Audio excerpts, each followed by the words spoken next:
Donc, on va parler aujourd'hui du volume avec mon caméraman invité, M. Conan. Allô? Donc, on a parlé précédemment du périmètre, de l'air. Il reste maintenant à parler de quelque chose de très important, des 3 dimensions. Donc, on a travaillé en 2 dimensions jusqu'à ce jour, c'est-à-dire qu'on travaille avec des objets, des surfaces planes. Là, on travaille avec des objets à 3 dimensions. Donc, comme ça, mais comme vous, comme moi, comme la table, comme la chaise, bref, comme la plupart des éléments qui nous entourent. Donc, pour calculer le volume, d'abord, il faut définir c'est quoi le volume. Bien, tout dépend de l'unité de mesure que tu vas choisir. Si tu décides de travailler en centimètres cubes, bien, dans le fond, ce que tu vas chercher à comprendre, ou à savoir plutôt, c'est combien y a-t-il de petits cubes de 1 cm par 1 cm par 1 cm qui peuvent rentrer dans ce que je cherche à mesurer. C'est-à-dire, le volume du cerveau de Conan, combien y a-t-il de cubes de 1 cm, comme ça, qui peuvent rentrer dans son cerveau. Admettons 58 000 cm3. Qu'est-ce que ça veut dire? C'est que, probablement en arrangeant un peu la masse là, de son cerveau, je serais capable d'y insérer 50 quelques mille petits cubes comme celui-là.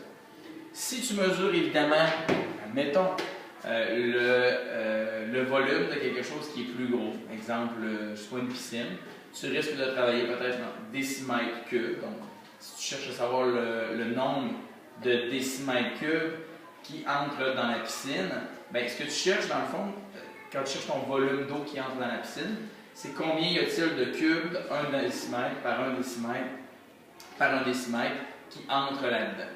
Donc, il faut toujours, on parle de centimètres cubes, décimètres cubes, mètres cubes, kilomètres cubes. À la limite, si je parle du niveau des océans, si je parle du volume d'eau contenu dans nos océans sur la planète, je vais sûrement calculer ça, je vais sûrement l'exprimer avec un volume qui va être en kilomètres cubes. Donc, combien de cubes de 1 km par 1 km par 1 km peuvent entrer dans tout ce qui est contenu comme eau dans nos océans. Ce qu'il faut comprendre, c'est que le volume, on donne une 3e dimension à notre surface plane. Ce que je veux dire, c'est que j'ai une longueur, une largeur, une base, une hauteur, peu importe.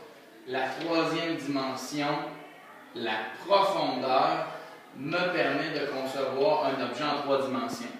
Et pour trouver le volume de cet objet-là, j'ai toujours 3 mesures avec lesquelles il faut que je travaille. Donc, ma hauteur ici est de 5, ma base est de 3 et ma profondeur est de 4. Il reste à savoir l'unité de mesure, très important, comme pour le périmètre, comme pour l'air, de travailler avec la même unité de mesure. Donc, je décide de travailler en centimètres. Parfait. Donc, 5 fois 3, ça me donne 15. Je viens de trouver l'aire de cette figure-là.